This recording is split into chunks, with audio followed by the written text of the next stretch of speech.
Iran युद्ध के बीच बड़ी खबर सामने आई है, जहां ईरान युद्ध पर ओवैसी का बड़ा बयान सामने आया। पीएम मोदी पर ओवैसी ने हमला बोला है, इजराइल नहीं जाना चाहिए था। ये ओवैसी की तरफ से बयान आया है और साथ ही ओवैसी ने यह भी कहा है कि पीएम का इजरायली दौरा गलत समय पर हुआ है। तो आपको जानकारी दे दें, इजराइल, ईरान और अमेरिका के बीच लगातार जंग जारी है। हालांकि अमेरिका के राष्ट्रपति डोनाल्ड ट्रंप ने 2 हफ्ते के लिए सीज फायर का ऐलान किया है और इस ऐलान के बाद भी लगातार हम देख रहे हैं कि किस तरीके से इजराइल ईरान पर हमले किए जा रहा है। लेकिन इस बीच भारत की राजनीतिक गलियारों में भी बवाल मचता हुआ दिख रहा है, जहां कांग्रेस के नेता जयराम रमेश ने भी भारत को लेकर तमाम बयान दिए, तो वहीं अब AIMIM चीफ असदुद्दीन ओवैसी ने मोदी सरकार पर जमकर हमला बोला है। ओवैसी ने मोदी सरकार पर आरोप लगाया कि जो काम भारत को करना चाहिए था वो आतंक फैलाने वाला मुल्क यानी कि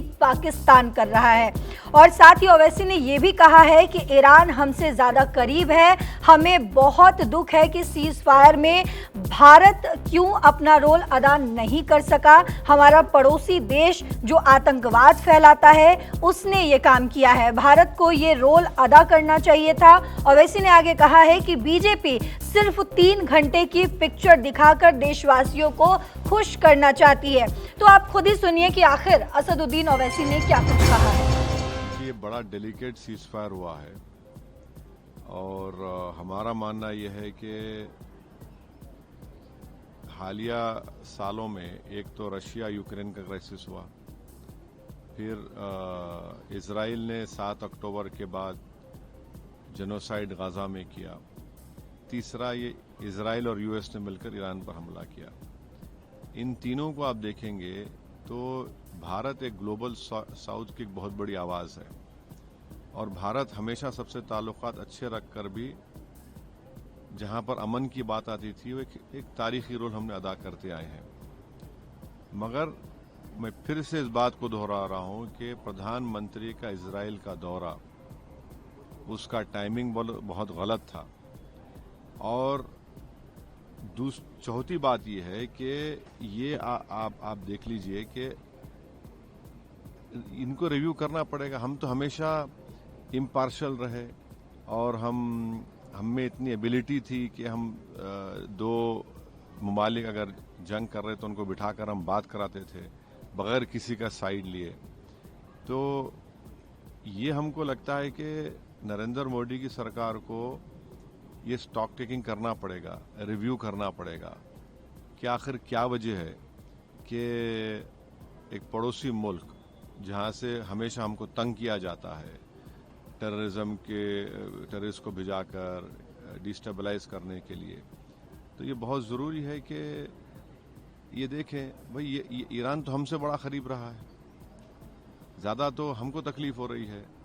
स्ट्रेट ऑफ हॉर्मुज़ है, वहाँ से नहीं आ रहे हैं, गैस नहीं आ रहा हमारे पास। तो सीज फायर हुआ है तो उम्मीद करते हैं कि जो एनर्जी क्राइसिस आज देश में है वो उसमें कमी आएगी। मगर एक स्टॉक टेकिंग और रिव्यू करने की ज़रूरत है मोदी सरकार को कि आखिर भारत वो रोल क्यों अदा नहीं कर सका जो तारीखी तौर पर हम अदा करते आए हैं।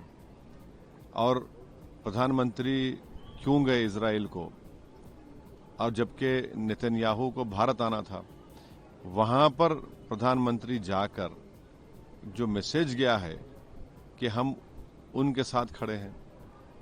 फिर बाद में हमला हुआ, उसके 5 दिन के बाद हम लोग कंडोलेंस दिए। तो ये सब चीज़ों का उम्मीद कर दे कि ये सरकार इसका रिव्यू करेगी, स्टॉक टेकिंग करेगी, आखिर ये क्यों हो रहा है।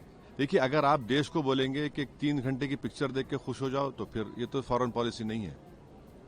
जो बीजेपी एक पिक्चर को प्रमोट कर रही है फॉरेन पॉलिसी के तौर पर, ये फॉरेन पॉलिसी होगी आपकी, ये आपकी इंटरनल सिक्योरिटी और एक्सटर्नल थ्रेट को रोकने की पॉलिसी। पिक्चर देखो और खुश हो जाओ। तो आपने सुना कि AIMIM चीफ ने क्या कुछ कहा है। यानी कि इजराइल, ईरान और अमेरिका के बीच एक तरफ युद्ध तो जारी ही है, पश्चिमी एशिया में ये युद्ध तो चल ही रहा है। और अब अगर हम देखें तो भारत की राजनीति में भी कहीं ना कहीं इसको लेकर बहस जो है वो शुरू हो गई है। एक तरफ कांग्रेस के कई नेता जो हैं वो इस पर बयान देते हुए नजर आए, जैसा कि हमने जयराम रमेश के बारे में भी आपको बताया। तो वहीं अब असदुद्दीन ओवैसी भी पीएम पर लगातार हमला बोलते हुए नजर आ रहे हैं। आपको कई और नेताओं की प्रतिक्रिया अगर बताएं तो जम्मू कश्मीर के बड़े राजनीतिक दिग्गजों ने अमेरिका और ईरान के बीच 2 हफ्तों के सीज फायर पर मिली जुली प्रतिक्रिया दी है। कुछ ने इस पर खुशी जाहिर की है, तो वहीं आपको बता दें कि कुछ ने ये भी कहा है कि हमें जो है सावधान रहने की ज़रूरत है। ये सीज फायर जो है वो 40 दिनों के तनावपूर्ण संघर्ष के बाद हुआ है, जिसने दुनिया के एनर्जी मार्केट्स को हिलाकर रख दिया था और एक बड़ी जंग का डर भी पैदा कर दिया है। और साथ ही पीडीपी अध्यक्ष और पूर्व मुख्यमंत्री महबूबा मुफ्ती ने इस समझौते को बेहद खुशी का दिन बताया है। उन्होंने अल्लाह का शुक्रिया अदा किया कि उसने ईरान को इजराइल के खिलाफ खड़े होने की हिम्मत दी। हालांकि असल टकराव अमेरिका के साथ था और इस बात के लिए भी ईरान ने सिर्फ फौजी ठिकानों को निशाना बनाया। तो कई तरीके के जो बयान है, प्रतिक्रियाएं हैं वो सामने आ रही है। अगर फारूक अब्दुल्ला की बात करें तो उन्होंने भी अपनी प्रतिक्रिया दी है। नेशनल कॉन्फ्रेंस के वरिष्ठ नेता हैं फारूक अब्दुल्ला, उन्होंने इस समझौते का स्वागत किया और जोर देकर कहा है कि पश्चिम एशिया में शांति का एकमात्र रास्ता बातचीत ही है। श्रीनगर में पूर्व मुख्यमंत्री ने कहा है कि जंग से कुछ हल नहीं होता है, सिर्फ बातचीत से होता है। मैं भगवान का शुक्रगुजार हूँ कि उसने अमेरिका और ईरान को बातचीत की मेज पर ला बिठाया है। और साथ ही इसके विपरीत अगर बात करें तो मुख्यमंत्री उमर अब्दुल्ला ने उन्होंने एक्स पर एक पोस्ट किया है और उन्होंने लिखा है #अनजस्टवॉर के साथ पोस्ट कर लिखा है। तो इस समझौते से स्ट्रेट ऑफ हॉर्मूज फिर से खुल गया, जो जंग से पहले भी सभी के लिए खुला ही था। 40 दिनों के बाद अमेरिका को असल में क्या हासिल हुआ? उनकी इस पोस्ट ने रणनीतिक तौर पर मिली नाकामियों को उजागर किया है, क्योंकि तेल की सप्लाई का ये अहम रास्ता अब बिना किसी साफ अमेरिकी जीत के फिर से सभी के लिए खुल गया है। यानी कि मिली जुली प्रतिक्रिया जो है वो सामने आ रही है। लेकिन जो सबसे बड़ी बात हमने ऑपरेशन सिंदूर के दौरान देखा था कि कुछ ऐसे चेहरे थे जब पाकिस्तान के खिलाफ खुलकर पूरे देश भर में वर्ल्ड लेवल पर बोल रहे थे। उनमें से एक चेहरा, एक नाम AIMIM चीफ असदुद्दीन ओवैसी का था। आज असदुद्दीन ओवैसी प्रधानमंत्री नरेंद्र मोदी के खिलाफ हल्ला बोल रहे हैं और वो कह रहे हैं कि इजराइल जाना पीएम मोदी जो है वो गलत समय में उन्होंने चुना जाने के लिए। और ईरान पे जिस तरीके से इजराइल और अमेरिका ने हमला किया, वहाँ के लोगों को जो मारा और वहाँ के नेताओं को जो मारा, वो बिल्कुल गलत हुआ है।